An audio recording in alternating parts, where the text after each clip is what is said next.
कहा जाता है जिनके हाथ में सत्ता आ जाती है, कुर्सी का अहंकार सबको हो जाता है। और यहाँ पे देवराज इंद्र को भी हो गया था अहंकार। तो चलिए आज कथा एक सुनते हैं, कहते हैं इंद्रदेव का अहंकार।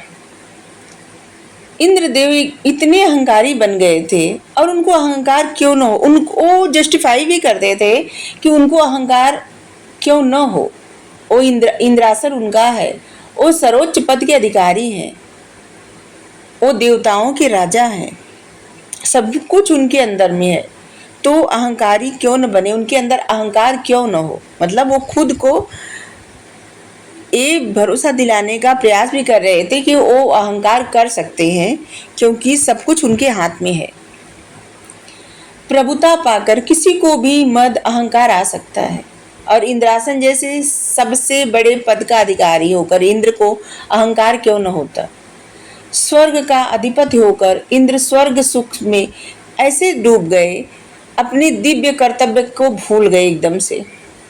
समय समय पर श्री हरि, ब्रह्मा, महेश आदि उन्हें समझाते और वो अपने कर्तव्यों को अनदेखी कर देते। इंद्र कुछ समय के लिए तो उनकी सलाह मानते और फिर भोग विलास में लिप्त हो जाते, भूल जाते सब कुछ। जब भी समय समय पर श्री हरि, ब्रह्मा जी, शिव जी उनको समझाते तो थोड़े समय बाद मानते, फिर भूल जाते, सोचते कि छोड़िए, जाने दीजिए, अब अपने भोग विलास में लिप्त हो जाते। देवराज इंद्र को अपनी श्रेष्ठता का बहुत अभिमान था। एक बार नारद मुनि इंद्रपुरी पहुंचे, वो लगे बातचीत करने इंद्र से। नारद जी दूसरे देवताओं के महत्व को, प्रभाव को बता रहे थे, उस पर चर्चा कर रहे थे कि किसका क्या महत्व है, किसका क्या है। लेकिन नारद की सब बातें इंद्र को अच्छी नहीं लग रही थी। इंद्र को लगता था कि नारद सिर्फ उनको ही श्रेष्ठ कहें और किसी देवता को श्रेष्ठ न कहें, और जिससे इंद्र बहुत ज़्यादा नाराज भी हो रहे थे। लेकिन नारद जी कह रहे थे कि अपने अपने स्थान पर क्या क्या उनका महत्व है। जैसे कैबिनेट में जितने मंत्री रहते हैं, सबका अलग अलग प्रभाव रहता, अलग अलग महत्व रहता है। किसी एक के से राज्य देश नहीं चलता, सबका सहयोग से ही चलता है, सबके सहयोग से ही चलता है। लेकिन यहाँ पे इंद्र मानने के लिए तैयार नहीं थे। इंद्र को लगता था कि नहीं, बस वही सर्वश्रेष्ठ है, उन्हीं के गुण गाने चाहिए, उन्हीं के बारे में बात होनी चाहिए, और बस उन्हीं की महिमा का बखान किया जाना चाहिए। इंद्र को किसी और की तारीफ करना, किसी और की बड़ाई पसंद नहीं आ रही थी। किसी और का महत्व उनको लग रहा था कि किसी और का महत्व वो है ही नहीं, जब वो है तो किसी और का महत्व क्यों होगा। और दूसरे की महिमा का महत्व बखान सुन करके इंद्र चिढ़ गए। आखिर मैं देवराज बनाया गया हूँ, इंद्र बोले कि आखिर मैं देवराज बनाया गया हूँ, इसलिए मैं ही सब देवताओं में श्रेष्ठ हूँ। फिर भी आप क्यों बार बार दूसरों की प्रशंसा कर रहे हैं। मेरे सामने उनका बखान करना एक तरह से मेरा अपमान करना है। क्या आप मेरा अपमान करना चाहते हैं नारद जी? नारद जी ने कहा कि ऐसा कुछ नहीं है। और बिना परवाह किए, देवराज की बिना परवाह किए नारद जी अपनी बात करते जा रहे थे, और इंद्र की बात सुन करके थोड़ा व्यंग में मुस्कुराए और बिना लाग लपेट के साफ साफ बात करने लगे। बोले, देवराज, आप मेरी बातों को अपना अपमान समझते हैं, ये आपकी बहुत बड़ी भूल है। वैसे भी यदि आप सम्मान चाहते हो ना, तो दूसरों का सम्मान करना सीखिए। प्रशंसा उसी को मिलती है जो दूसरों की प्रशंसा करता है। दूसरे देवताओं की निंदा करके और उनको तुच्छ समझकर आप सम्मान कभी नहीं पा सकते। देवराज को ऐसे नारद जी बोले तो देवराज एकदम स्तंभित रह गए कि ये क्या कर रहे हैं। नारद जी को तो वो सिर्फ नारायण नारायण करते थे, उनको किसी का वो नहीं रहता था। वो सीधी सीधी बात करने में अच्छा, मतलब उनका अच्छा था कि वो सीधी सीधी बात करते थे, और उनको कोई सीधी बात, सही बात करने से रोक भी नहीं सकता था। इंद्र को यह सब बात इतनी बुरी लगी कि उन्होंने कहा, जब मैं राजा बनाया गया तो दूसरे देवताओं को मेरे सामने झुकना ही पड़ेगा। आखिर मैं राजा हूँ और सर्वोपरि हूँ, और इस बात को आपको भी स्वीकार करना पड़ेगा और सबको स्वीकार करना पड़ेगा। नारद जी ने कहा, यह आपकी बहुत बड़ी भूल है। आप दूसरे देवताओं को अपनी प्रजा समझते हैं, जबकि वो आपकी प्रजा नहीं है, आपके मित्र हैं, आपके साथी हैं। उनके साथ वैसा ही व्यवहार कीजिए जैसे मित्र और साथी के साथ किया जाता है।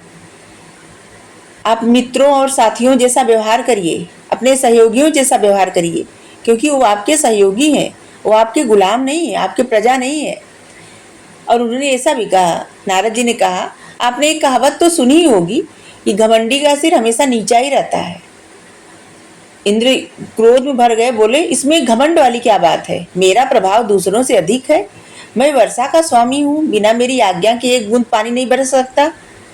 अभिमान पूर्वक लहजे में इंद्र जब ऐसा बोले कि जब पानी नहीं होगा धरती पर तो अकाल पड़ जाएगा, अन्न उत्पन्न नहीं होगा, सारी दुनिया भूख और प्यास से तड़प तड़प के मर जाएगी, देवता भी इसके प्रभाव से अछूते कहाँ रहेंगे, और इसलिए मेरी ही बड़ाई करो, मैं ही सर्वोपरि हूँ, मेरे ही गुणगान करो। नारद जी बोले ठीक कहते हैं आप, किंतु दूसरे देवताओं का महत्व भी कुछ कम नहीं है। जिस प्रकार जीवन के लिए जल आवश्यक है, उसी प्रकार अन्य वस्तुओं का भी महत्व कुछ कम नहीं है। वायु, अग्नि, प्रकाश, इनकी भी उतनी ही महत्व है। कहने का तात्पर्य है कि वरुण देव, अग्निदेव, सूर्य देव सभी देवता अपनी अपनी शक्तियों के स्वामी हैं। सभी देवता कुछ न कुछ कर सकने में समर्थ हैं। आप उनसे मित्रता रखिए, तभी कल्याण होगा। नहीं तो किसी समय आपदा में जब आप पड़ जाएंगे ना, तो बिना सहयोगियों के राज कार्य नहीं चल सकता, और आप बस ऐसे ही अपने गुण गाते रहिएगा। तब इंद्र अहंकार में कह के बोले, अहंकार में भर के बोले कि अजी जाइए, आप ठहरे महात्मा, शंख बजाने वाले, मजीरे पीटने वाले, और इसके सिवा आपको आता ही क्या है? आप ब्राह्मण हैं, इसलिए इतना डरते हैं। मैं देवता हूँ, मुझको किसी का डर नहीं है। किसी दूसरे का डर चाहे हो न हो, मगर शनि का भय तो आपको पहले सताएगा। नारद जी बोले कि किसी दूसरे का डर हो या न हो, लेकिन शनि का भय तो आपको सताएगा। अगर अपनी कुशलता चाहते हो तो शनि देव से बचकर रहे, अगर नहीं तो फिर वो तो आपका तहस नहस कर देंगे जब वो नाराज होंगे तो। और जिसको भी वो अपनी कृपा का पात्र बना लेते हैं, उसका सब कुछ अच्छा होता है, और जिस पे वो क्रुद्ध होते हैं, नाराज होते हैं, उसका सब कुछ नष्ट हो जाता है। इंद्र को ये बातें, जिससे इसे लगा ना कि नारद जी की बातें वो अनसुनी कर दिए इंद्र, और जो इंद्र की बातें थी वो नारद जी को खटक गई थी। उनका अभिमान नारद जी को बर्दाश्त नहीं हो रहा था, और इसीलिए नारद जी ऐसा कहे और चल दिए वहां से। अब नारद जी का जो काम था हो गया, लेकिन और भी कुछ काम था नारद जी का। वो था, वैसे भी नारद जी का काम है संसार में समाचार इधर उधर से पहुंचाना। और सबसे पहले कहा जाता है कि नारद जी सबसे पहला डाकिए, मतलब जो डाकिया रहते थे ना, पत्र पहुंचाते थे, वही नारद जी। वो समाचार पत्रों को पहुंचाते एक दूसरे के पास। तो इधर नारद जी सबको इधर उधर समाचार जब पहुंचा रहे थे, तो चलता फिरता रेडियो तो थे ही, रेडियो और टेलीग्राम जो भी उनको कहे, लेकिन वो प्रेमी भी थे भगवान के। वो घूमते भी रहते थे, देश विदेश हर जगह वो चलते रहते थे हमेशा। उनको दक्ष प्रजापति का श्राप भी लगा था, और इसीलिए वो एक जगह रुक भी नहीं सकते थे। जब दक्ष प्रजापति के 10,000 पुत्रों को वैराग्य दे दिए थे नारद जी, और जिससे वो लोग वैराग्य ले लिए, और फिर 10,000 पुत्र उत्पन्न हुए, और नारद जी फिर वही किए, तो दक्ष प्रजापति नाराज होके नारद को श्राप दे दिए कि वो संसार भर में कहीं भी टिक के नहीं रह पाएंगे, और जिसकी वजह से नारद जी हमेशा इधर उधर घूमते रहते हैं। के बारे में कहा जाता है कि नारद जी बहुत घूमने में उनको अच्छा लगता था, और वो भगवान के प्रेमी, बात करने में उनको अति आनंद आता था। सभी से बात करना उनको बहुत आनंदित करता था, और इसी तरह वो घूम फिर करके अपना मन बहलाते थे। वैसे वे बहुत विद्वान और त्यागी महात्मा थे नारद जी।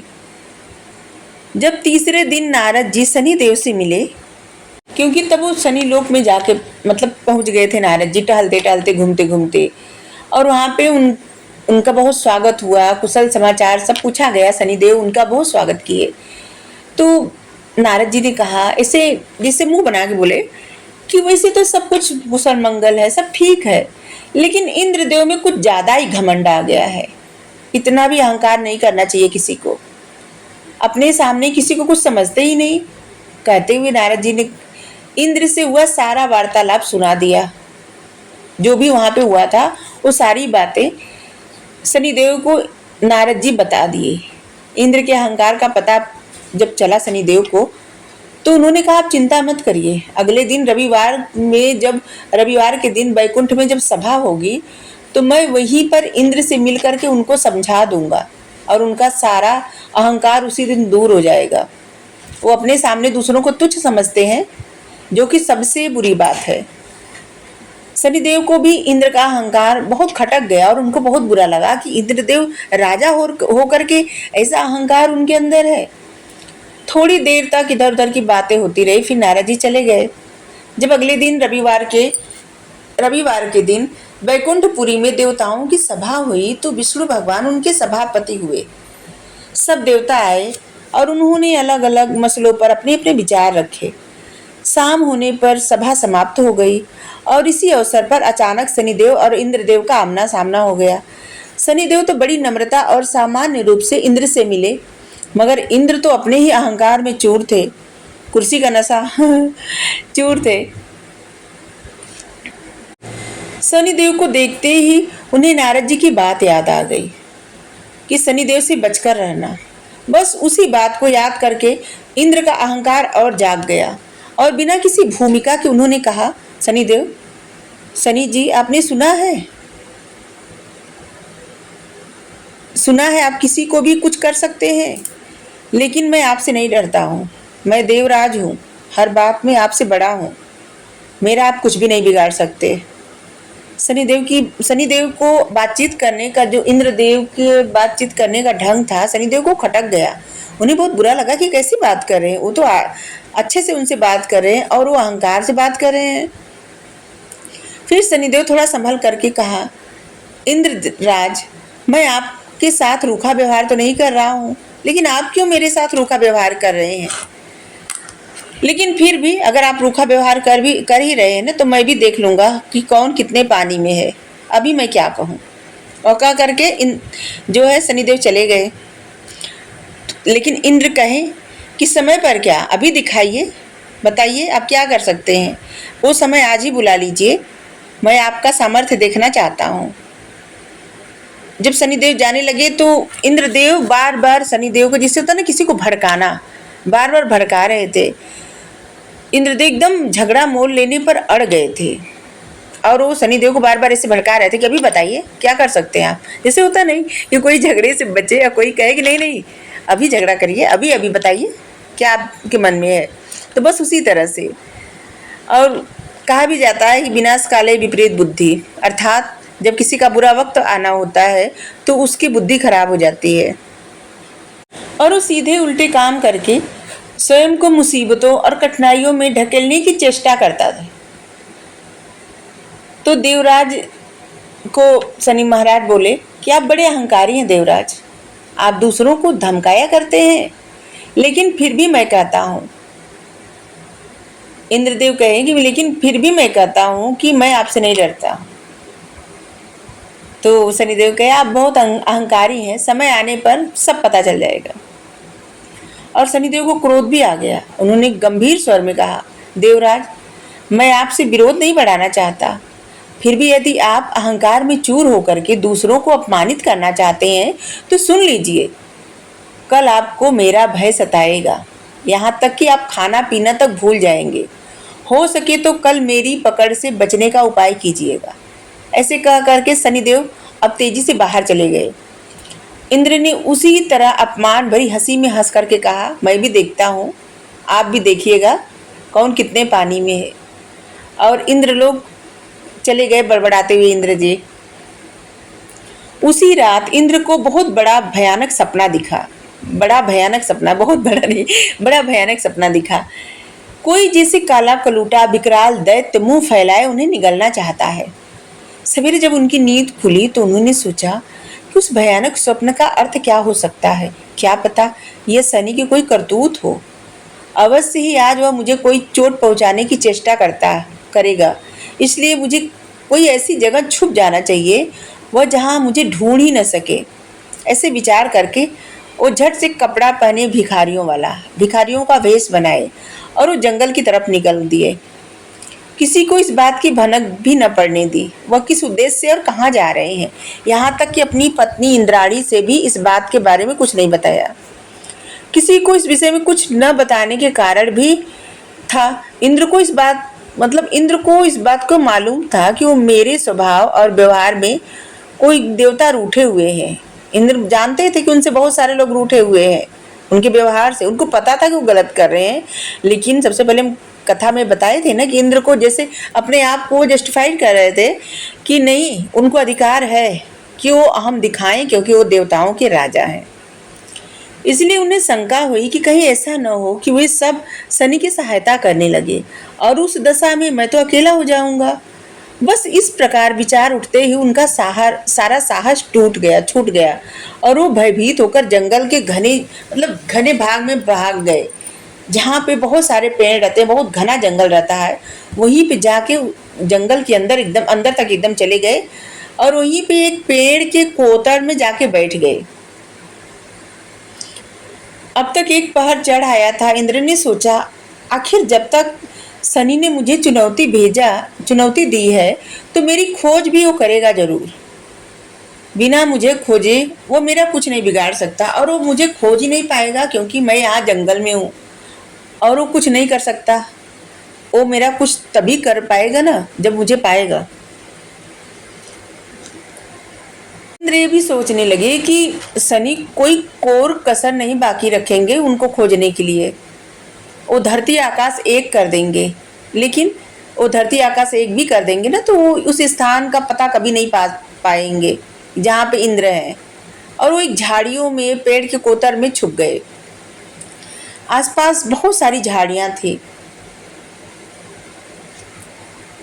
वो जिस पेड़ के कोतर में छुपे हुए थे वो पेड़ बहुत पुराना था और बहुत चौड़ा था। उसका कोतर एकदम गुफा के जैसा था और उसी में छिप करके इंद्र बैठे थे। उन्होंने सोचा, शनि देवता लाख सिर पीटे, मुझे किसी भी सूरत में वो ढूंढ नहीं पाएंगे। चींटी को भी पता नहीं चल सकता कि मैं यहाँ पर बैठा हूँ। फिर शनि की तो क्या बिसात है, शनि का अहंकार आज ही गल जाएगा। व्यर्थ ही उन्होंने सारे संसार को डरा रखा है। उधर शनि देवता न कहीं आए न कहीं गए। धमकी देने के समय उन्होंने केवल अपनी छाया भर इंद्र पर डाल दी थी। बस वे अपना काम करते रहे। इंद्र कहाँ क्या कर रहे हैं इससे उन्हें कोई मतलब न था। उन्हें अपनी शक्ति पर विश्वास था। वे जानते थे इंद्र चाहे जहाँ भी जाए मेरी छाया अपना प्रभाव अवश्य डालेगी। और ऐसा हो भी रहा था। शनि के बिना कुछ खाए पिए इंद्र की शांति भंग हो चुकी थी। अपनी सुरक्षा के चक्कर में खाना तो क्या, उन्हें पानी तक भी पीने की सुध नहीं थी। बात केवल दिन भर की थी। जब सूरज डूब गया और रात होने लगी तब इंद्र कोटर से बाहर निकले, चौकन्नी निगाहों से इधर उधर देखे कि कहीं कोई आया तो नहीं है, कहीं शनि तो नहीं है इधर। और वो समझ गए कि शनिचर इधर आए ही नहीं होंगे। अगर आए होंगे तो झक मार के लौट गए होंगे। कहाँ वो मुझे खोज सकते हैं। आखिर मुझे खोजना इतना आसान नहीं था। मेरी गंध तो हवा को भी नहीं मिली। शनि की क्या बिसात है, शनि की क्या गिनती है। यही सब सोचते हुए इंद्र मन ही मन खुश होते हुए इंद्रलोक गए। और उन्होंने अपने ऊपर, जिसे उनको अहंकार और आ गया कि उन्होंने क्या खूब शनि को धोखा दिया है। अब तो उन्हें उस क्षण का इंतजार था कि कब शनिदेव से भेंट हो और वो उन्हें अपमानित करें, उनका उपहास उड़ाए। अंधेरा बढ़ता जा रहा था। इंद्र ने अंगड़ाई लेकर के देह को एक झटका दिया और जल्दी से इंद्रलोक पहुंच गए थे। दूसरे दिन सुबह ही उनका सामना शनिदेव से हो गया। शनिदेव उन्हें देख करके अर्थपूर्ण मुद्रा में मुस्कुराए। देवराज उनकी मुस्कान में छुपे व्यंग को न समझ सके और विजय के मद में चूर होकर के बोले, कहिए शनि देवता, कल का पूरा दिन निकल गया और आप मेरा बाल भी बांका नहीं कर सके। क्या सबको हमेशा धमकी देते रहते हैं। अब तो कोई संदेह भी नहीं है, मेरी शक्ति सबसे अधिक है। शनि देवता बहुत तेज से हंसे और शनिदेव हंसते हुए कहे, इंद्रदेव पहले तो जब वो हंसे तो इंद्रदेव एकदम झुंझला गए और कुड़ करके बोले कि आपको हंसी आ रही है, अपनी नाकामयाबी पे, अपनी हार पर भी आपको हंसी आ रही है। आपको शर्म के मारे तो मुंह छुपा लेना चाहिए। आपने कल जो ताव से मुझे पकड़ के चुनौती दी थी ना, पकड़ लेने की चुनौती दी थी ना, लेकिन पकड़ना तो दूर, आप मुझे छू भी न सके। क्या यही आपका सामर्थ्य है? इसी के बलबूते पे आप फले फूलते नहीं, फले फूले फिरते हैं। क्या फले फूलते नहीं, मतलब इसी के सामर्थ्य पे आप फले फूले फिरते हैं। दरअसल नारद जैसे लोग आपको बेवजह सिर पर चढ़ा के रखे हैं। यही आपका नाम दूसरों को लेकर के डराते फिरते हैं। आप में कितना बल है यह मैं देख चुका हूँ। सनी ने हंसते हुए उत्तर दिया, आप जैसे बुद्धिमान को कौन समझाए। आप हारे और मैं जीता, फिर भी आप मुझे धिक्कार रहे हैं। आप किसी को यह सारी घटना सुना दीजिए, तब पता चलेगा कि आप कितने बुद्धिमान और साहसी हैं। इंद्र ने आंखें निकाल के पूछा, क्या कहा? मैं हार गया? कैसे? अपनी विजय का प्रमाण तो दीजिए। खाली कह देने से क्या होता है कि आप जीत गए। इस प्रकार तो मैं भी कह सकता हूँ कि मेरी ही विजय हुई है। कल का पूरा दिन निकल गया, आखिर क्या बिगाड़ पाए आप मेरा? आप मेरा एक बाल भी बांका नहीं कर सके। पूरी तरह से मैं स्वस्थ हूँ और निश्चिंत आपके सामने खड़ा हूँ। अगर ऐसी बात है तो सुनो। पहले परसों मेरे द्वारा कहे गए शब्दों पर गौर करो। सनी ने कहा, मैंने परसों क्या कहा था? आप खाना पीना भूल जाएंगे, वही बात हुई ना। आप मेरे भय से पेड़ के कोतर में छिपे रहे, दिन भर न कुछ खाए न पिए, अपने मारे भय के कारण बाहर झांका तक नहीं। यह मेरी छाया का ही प्रभाव था जो मैंने आप पर उसी समय डाल दी थी जब परसों हमारी आपसे भेंट हुई थी। मुझ में इतनी शक्ति है कि स्वयं न जाकर के अपनी छाया से ही किसी को पकड़ लेता हूँ और उसी छाया के प्रभाव से आप डर करके भागे, दिन भर बिना खाए पिए कोटर में छिपे रहे, जिसे आप बुद्धिमानी अपनी समझते हैं। वह मेरा भय था। यदि भय न होता तो राजभवन छोड़कर कोतर में जाकर के आप नहीं छिपते। बताइए, छिपने का क्या कारण था? मेरा भय ही ना। अरे भय के मारे तो आपने अपनी पत्नी को भी कुछ नहीं बताया। जरा सोचो, जब मेरी छाया ही इतने कौतुक दिखा रही है तो मैं अगर प्रत्यक्ष कुपित हो जाता तो क्या होता? बताइए। ऐसी बातें सुनकर इंद्र का सिर नीचा हो गया और वो हाथ जोड़कर बोले, मेरा अहंकार दूर हो गया। हे शनिदेव, आप सचमुच, आप मुझसे अधिक सामर्थ्य और प्रभावशाली हैं। मुझे मेरी धृष्टता के लिए क्षमा करें। नारद जी ने सत्य ही कहा था, आप बड़े बलशाली हैं। शनि देवता इंद्र से बोले, देवेंद्र, आपका सिर नहीं होना चाहिए। केवल अहंकार सिर झुकाता है।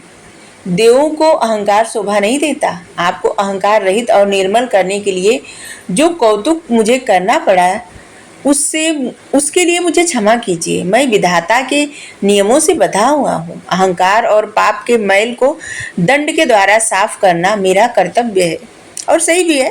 जैसे घर के मुखिया रहते हैं, कोई भी, वो अपने आप को बहुत ज़्यादा समझते हैं कि वही सिर्फ डिजर्व करते हैं। बहुत सारे ऐसे लोग जो लोग कमा के लाते हैं बाहर से और वो ऐसे दिखाते हैं कि वही सर्वे सर्वा है और सब उनके गुलाम है। और या फिर ऐसे जगह जहाँ पे बॉस होते हैं, जहाँ जो बॉस होते हैं और सब लोग काम करते हैं उनके अंडर, तो उनको लगता है वही, जबकि किसी एक के करे से कुछ नहीं होता।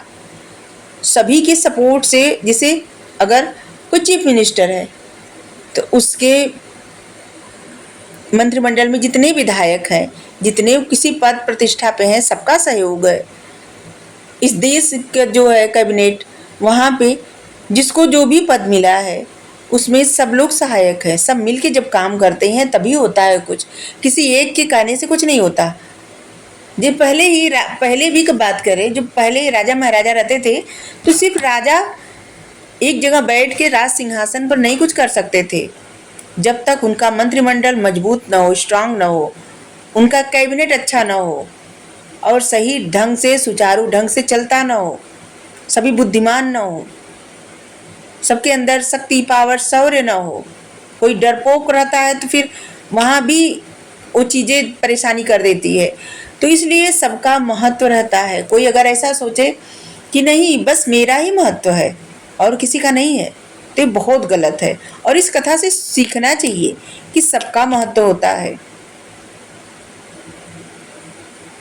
तो अगर आपको अच्छा लगा हो जरूर बताइए। Thank you so much. ये पौराणिक कहानी है। Thank you so much. Radhe Radhe.